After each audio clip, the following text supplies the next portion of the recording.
Hey guys, so I've been wanting to make another video for a while now, and I just haven't had the energy. There's been so much that has happened, just one thing after another. I know I'll leave a lot out here, but that's fine.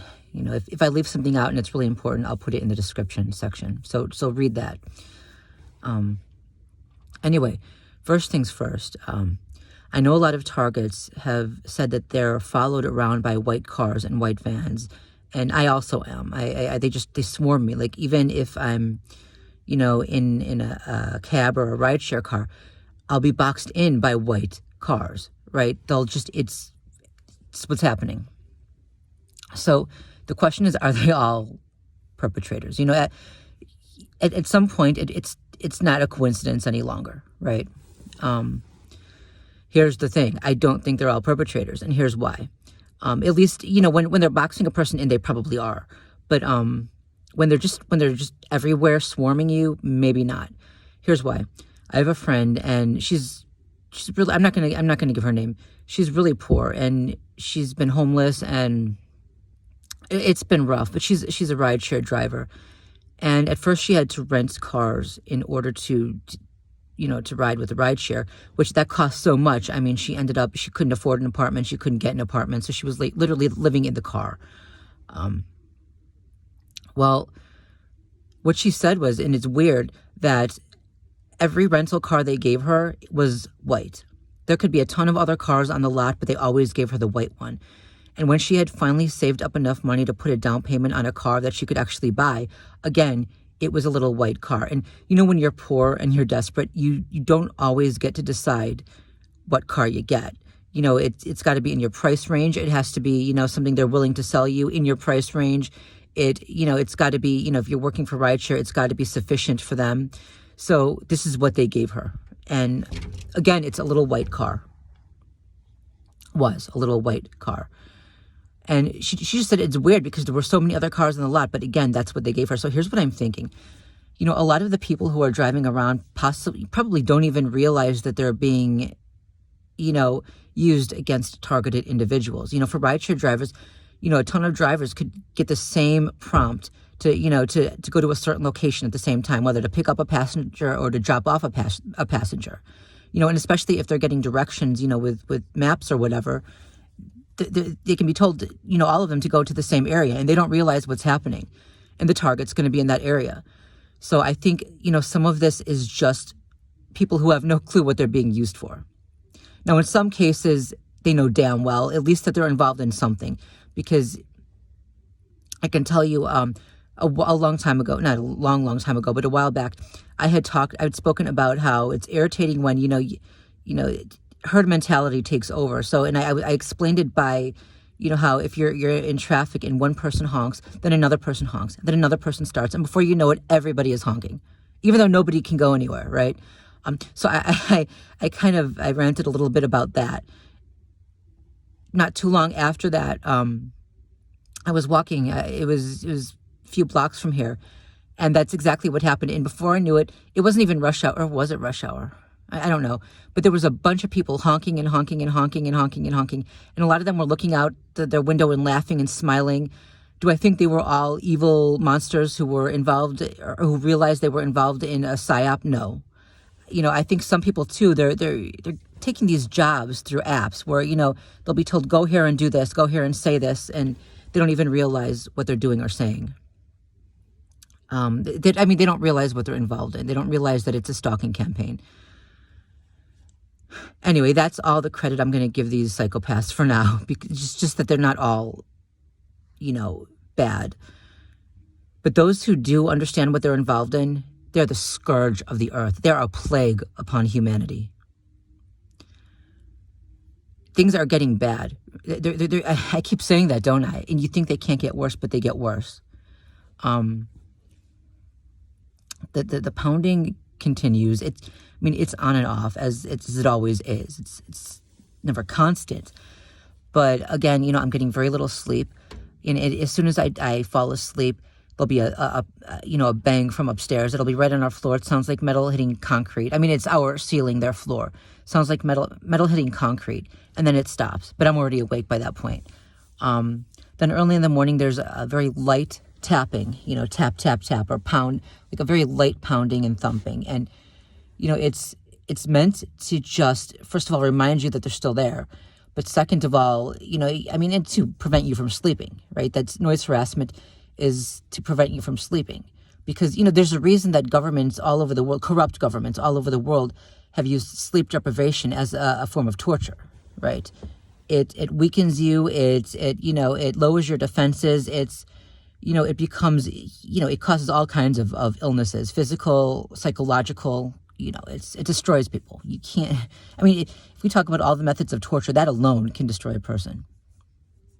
So it's that, and but it's a swarming sensation. It's like there'll be a light thumping or pounding from upstairs, and something will drop, and then there's a little, kind of sliding or scraping, and it's kind of like rats in your attic scurrying around, and then occasionally knocking something over. It's meant to make a person feel infested. Where this is an assassination program. Okay, they're trying to make people to drive people to the breaking point where they just snap, right? And they want people to start looking at others as vermin, as to have the sensation of infestation when they see or deal with other people. Now consider how dangerous that is, right? If people are looking at someone else or are viewing other people as nothing more than vermin, consider how easy it would be to just snap and kill them, right? Exterminate. It's horrible. This is what a psyop is for. You think that at first I thought they just wanted to silence me all those years ago, but no, because I did go quiet. I stopped talking, and they didn't stop the attack. They got worse, right? When they attack like this, getting worse and worse and worse, they want the target to scream. They want the target to go violently insane. But it's everything together, right? These are, at the same time, what else is happening? They're coming into your home when you're not there and opening a window for you to find when you get back, so someone was there. Now I try to make sure that one of us, either me or my mom, is here at all times. But with her getting older, sometimes we both have to go out at the same time if I have to take her to a doctor. So this gets harder to deal with. You never know what they're going to tamper with when they come into the apartment. The same thing with, the robocalls and the prank calls, and, sometimes everything at once. They had pounded the night before where I didn't get a lot of sleep. They woke me up every time I started to fall asleep. And then early in the morning, tap, tap, tap, right? And then then the phone rings, the landline rings, and the cell phone, both of our cell phones ring. Someone pounds on our door and runs off, all at the same time. It's chaos, and it's meant to it's sensory overload, and you feel like you want to just lash out in all directions with knives. It's like kind of whack-a-mole. But they attack these pathetic, worthless, useless, vile cowards attack from the shadows. So it kind of leaves you like just clawing and lashing out at the air. And punching the walls. And this is why targets go insane. It's you just have to shut up and take it, shut up and take it, shut up and take it for so long. But that is not natural to humans. Instinct is to fight back. There's fight or flight, but you can't flee because they follow. Instinct is to start lashing out and fighting back, but you can't do that because, first of all, when they're attacking you at home, these vermin are hiding in the gutters, in other apartments. They attack and they leave. It's kind of like a game of whack-a-mole, And then when they do it in public, it's overt in the sense that they want the target to see it, but it's covert in the sense that they don't want anyone else to know what they're doing. So if you start showing anger in public, then you're the one who looks bad. You're the one who looks violent or crazy, and that's the point. So what's been happening? So my mom has been, she's been doing she's got these new mannerisms now, and they're very strange. They're not normal, and I didn't know whether or not it might be OCD or maybe even some mild form of Tourette's syndrome. And I even, is it a neurological condition? Is it a psychological condition? Is it a little of both? I even considered maybe taking her to a neurologist. And I'd taken her to one a few years ago, but now, for a different reason. But now this is getting really strange. So sometimes I'll just sit there watching her do these mannerisms, and I'm thinking, okay, what can this be? I'm a little worried. So, this is nothing normal. It's nothing normal. Right. So what's been happening is I'll go out, and of course the garbage lackeys will still do what they normally do. They'll walk by and they'll repeat something I said in private, right? or they'll repeat something I said online, showing me that they've infested everything. Again, they want you to feel like they're an infestation of vermin, right? And these are harsh words, aren't they? Vermin. But that's what they want you. They wouldn't be waging a war like this and turning themselves into this kind of, they wouldn't be waging this kind of attack if they didn't want the target to have those emotions, to have that almost physical experience of being swarmed and infested, right? They're doing it intentionally. So, they'll still do that. Or, I had, a while back, I had a migraine, and I don't get them very often anymore, migraines, but I did end up getting a migraine. And I tried to kind of, I tilted my head back and forth to the side, to try to see if that would help. And, maybe it didn't really, but moving on, a while after that, they started having people follow me around and crick their neck to the side, but in an exaggerated manner. They'll always exaggerate it, right?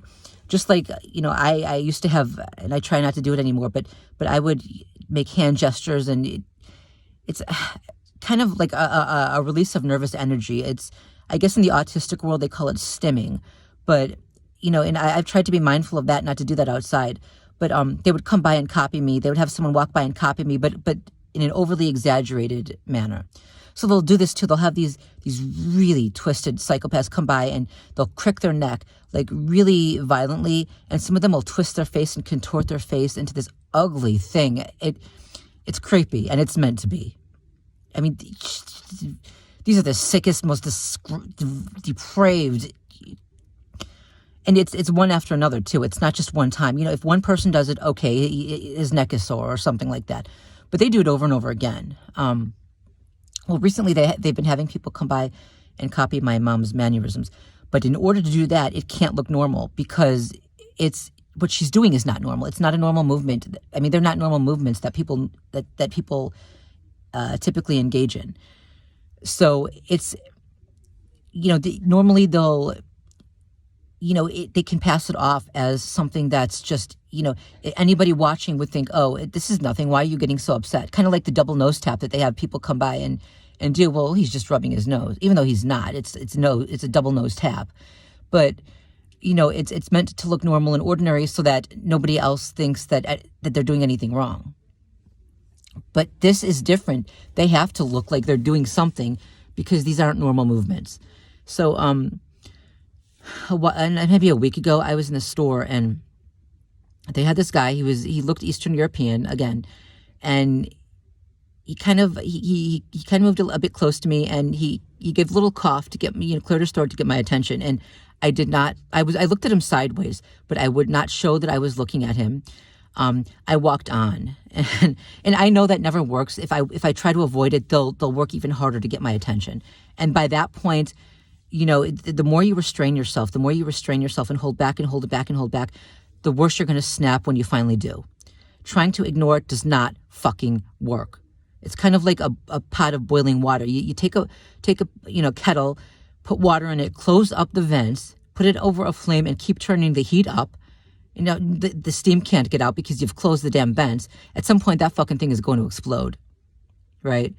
Holding it in does not help, and they know that. That's what they want, and they're intentionally doing this in a way where you can't respond, so that eventually you just take so much for so long that when you finally do respond, it's massive, and in some cases it's violent, right? I know I haven't resorted to violence yet, but well, let's move on. So, and I tell people, don't do it. However hard it is, try to physically restrain yourself, because what they want is a violent response. They want you to attack the worthless garbage perpetrator that they send after you, because then you get yourself arrested or killed or in a psych ward or something like that. And so they drive you to destroy yourself. And of course, then you'll be discredited. That's the point. They want to discredit you, right? This is a psyop. That's what it's for. Right. So, okay. I walked away, and he followed me, and I knew he would, right? And he was trying to seem nonchalant at that point, really, just normal and ordinary. He kind of casually walked up by me again. And again, I did not look directly at him. I was watching him out of the corner of my eye. And he cleared his throat again. He's trying so hard to get my attention. And I noticed he's kind of looking up at me and then looking down. And he's trying to be, inconspicuous. And because there are cameras there and shit. I walk away again. Then I walk down an aisle, and he does not follow me directly. He comes around he goes down the other side of the aisle so that he can meet me head on. And so it doesn't look like he had followed me there. And then at that point, I should have just kept walking on and ignoring him. I did not. I guess I say I should have, but they would have made it worse anyway. Then they would have had more people and more people and more people come until I couldn't ignore it anymore. So I just stopped. Hang on. I just stopped, and I looked directly at him. I looked him dead in the eye at that point, and he did it. He put his hands up, and he started mimicking my mother's mannerisms, the one that I had been watching for so long and worrying about, And he was kind of twitching in the same way she does, and, the same almost torridic movements, bodily movements. And, I tried to stay calm. I said, look, this is a psyop, okay? They're having you mimic mannerisms of someone close to me so that it looks like I'm being watched in private. Both of us are. Do you understand that? And he didn't respond. No facial expression at all. Stone cold, right? He did it even more. As soon as I said that, he did it even more. He didn't walk away. He stood there just looking at me, doing it even more. He's baiting and provoking for a response. That's exactly what they're doing. So I started showing anger. I said, look, do you understand what is happening? Do you understand what they're asking you to fucking do? Do you understand what this is? Okay, they asked you to make those specific gestures because they're trying to show me that we're being watched in private. Do you fucking comprehend? I said it quietly, though, intense but quiet. He didn't stop. Instead, he increased it even more. And by that point, his gestures were so uncommon and unordinary. People would have to see that he's doing something, that it's not normal. But at the same time, they might just think he's having an episode of Tourette's, right? They could think he has Tourette's, or twitches or something of that nature, right? He's standing there doing that, and I'm getting angry. And as soon as I really just started, my fists were clenched, I was digging my nails into the palms of my hands, security walked by. And so he stood there twitching, and I looked angry, and security looked at me like, very suspiciously, as always. And that's what it was meant to do, to make me look like a threat. Like I got angry over nothing, even though his mannerisms were not normal and not ordinary.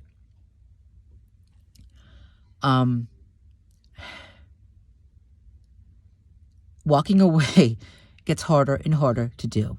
He stood there, and I had to walk away because security was there. And guys, it is getting so hard, and they know it, and that's why they're doing it even more.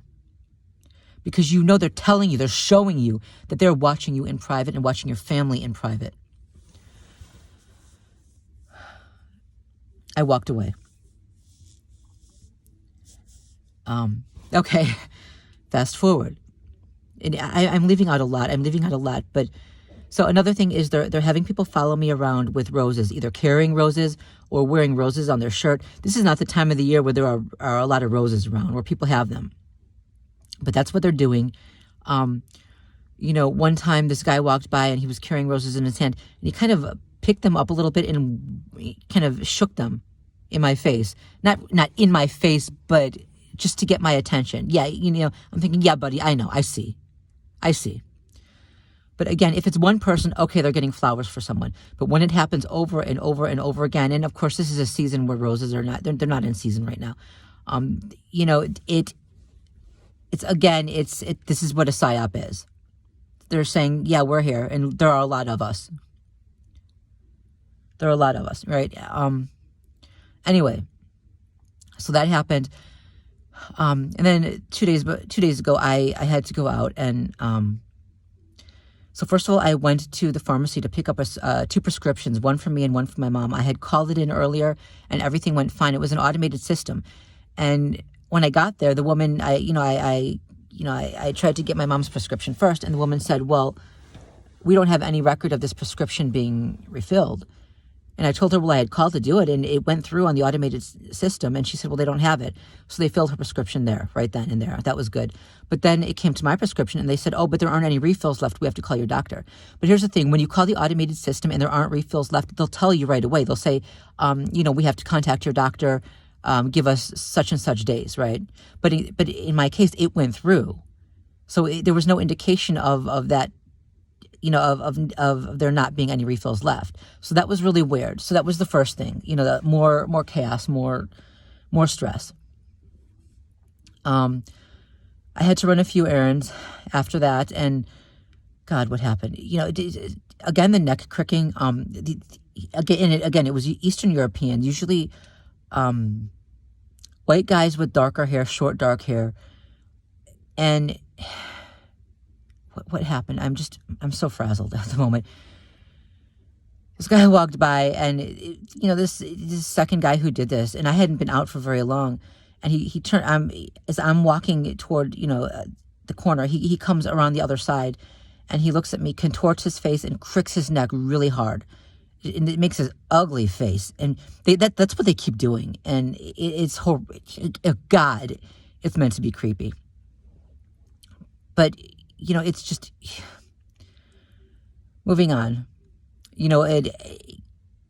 I can't, I'm trying to remember and keep in order what happened, because it's so many, it's one after another, and they don't give you a break, right? They don't give you a break. But, let me fast forward, because I'm going to fast forward to walking home, right? I walk home, and I'm walking toward, the street, and I'm walking, I'm on the southwest side of the street, and I'm about to cross over to the northwest side of the street. There's another guy walking by, and he's west of me. All right, he's walking from the west side, and he's about to cross over to the east side of the street. So we meet each other head on, and there's not a lot of traffic at that point, but he stops, and he doesn't cross the street, and he stops to stand there looking at me. There are no cars coming. He's walking, and he stops once he meets me head on. He stands there looking at me, and then he puts his hands up in the air, and he starts copying my mom's mannerisms. Okay, here we go again. And he's doing this as he's looking at me. Okay, this is almost them saying, "Go ahead, do something about it. Let's go, do something." So we're standing there, and I just stood there for a moment watching him. Neither of us are crossing. We could cross. There aren't cars coming by. And prior to that, a cop car had driven by. But we're standing there, and I'm staring at him. I'm watching him, and he's making the gestures, and I'm saying nothing, and he's doing it more and more and more and more and more, trying to really piss me off. This is them baiting me. They wanted me to attack him. Now, keep in mind, he was taller than I am. He was 6 foot something, okay? And he was quite large. If I wanted to, if he wanted to, he could pound me into the ground with one fist. And there weren't a lot of people around. This wasn't a situation like in a store. So he could have done it. And that's what they saved these guys for. He did not appear to be Eastern European. He might have been Russian. It's not really European. I mean, that's on the same continent, but it's different. Still the Eastern, but he didn't really appear to be. He was more savage looking, right? He was white, but I can't quite pinpoint it. But when they send these guys, it's usually because they want violence, and these are the savages that are more willing to act violently or more prone to lash out with violence. He looked a lot like the guy who I got into who physically attacked me that one time I was physically attacked when I tried, I didn't respond to him at all, and it didn't matter. They intended for him to attack me, and he did, despite the fact that I didn't respond. He looked a lot like that guy, except he was a lot taller. Okay, the other guy was shorter. He was about my height, maybe a little bit taller. But anyway, so this guy, he just stood there, mimicking my mom's mannerisms, and finally I said, "The fuck are you doing? What is it? What is wrong with you? Why are you doing this? What is wrong with you?" He looked at me like I was crazy, and then did it even more, increasing the intensity, it just to an even greater extreme. Walk away, right? Walk away. I couldn't, guys. I just fucking couldn't. I was about to give them what they wanted. And I would have died probably. But I didn't give them what they wanted, because here's what they actually wanted. I started to walk away, and he cursed a little to get my attention, and I turned around and I screamed. I wailed. It was guttural, guys. It was fucking guttural. It was almost like I was trying to skin him alive with my fucking scream. That's what it was. I I have no words to describe this kind of scream. It was, I screamed fuck, and I wailed it. And it was almost, okay. That's when he looked at me like I was crazy. He crossed the street. He walked over to the other side of the street. Now, there was a school there, and it was closed. It was dark inside. There were no kids around. But that's the direction he walked in. And then he turned around and started cursing at me. And then he started calling me. Then a car drove by. And luckily, there weren't too many people around. But when a car drove by, he started screaming and flailing his hands. And he said, "Look at that murderer. Look at that murderer." He was calling me a murderer. Now, keep in mind, I never threatened him. I didn't threaten to murder him, and I didn't threaten him at all. Okay? I screamed fuck. And I was thinking really bad things, but I never outwardly threatened him. And I never made a move toward him. He was screaming murderer. Okay, he was lying about me. Keep in mind, this piece of sewage, this coward, this pathetic, cowardly bitch is in a massive group, hunting, stalking, terrorizing a lone target that he doesn't believe can ever really fight back. Even if we start fighting back, we're outnumbered, we're outgeared, we're out-resourced. We can't fight. He doesn't believe we can do anything. It's a coward's war. And it's an assassination program, but he's accusing me of shit, right? This is the projection I can't stand. And I was ready to just run across the street and lunge at him and give him what he wanted. At some point, it's going to be a self-fulfilled expectation, okay? They're going to provoke their targets into acting out and becoming exactly what they call us, okay? And that's the intent. That's the intent. But here's the thing. What he was doing then, he started copying the way I had screamed earlier. He flailed his hands in the air and he screamed, but in this hideous, repulsive, kind of terrifying, creepy horror show kind of way. And, yesterday it occurred to me, Silence of the Lambs. I had thought about this character in Silence of the Lambs who he abducted someone and he was hiding her in a well or something. And I think he had intended on skinning her alive. I don't know, but she screamed. She screamed. She was, "Please let me go. Please let me go." She screamed. And after she did that, he copied her. But it was an expressionless scream where he screamed, but without expression. And he was mimicking her and mocking her, but in this terrifyingly psychopathic way where it was so creepy and so, I can't even explain it. And that's what this guy was doing. He was waving his hands and screaming, but without expression, and it was mimicking me. It was, Jesus Christ, man. And it reminded me of that guy. I think his name was Buffalo Bill from Silence of the Lambs. Anyway, so I started walking home, and then I got into the building, and there was this guy, and I'm pretty sure he was Ukrainian. He was probably pro-Soviet Ukrainian. So I walk in, he's at the front desk, he's wearing a sweatshirt, in the back there are two huge eyes in the back, and under that it said, "Just do it. Just do it." And he followed me into the elevator, and he didn't have to, but he stood right in front of me to make sure that I would keep looking at his sweatshirt, okay? And the message is just do it, and we know what they want the targets to just do. And this is why I say, hold back, okay? Don't act with physical violence unless it's in self-defense, and try to record everything so that you can prove it was in self-defense, because these twisted psychopaths, they'll attack you, and when you fight back, they'll scream that they were the victim, right? And then they'll use the fact that you fought back to justify why they attacked you to begin with. They'll reverse everything. We know how that goes, don't we? Anyway, I know I'm leaving something out, but this video is getting way too long. If I leave something out, if I remember it, I'll include it in the description. I'd say peace, but let's face it, ain't gonna happen, is it?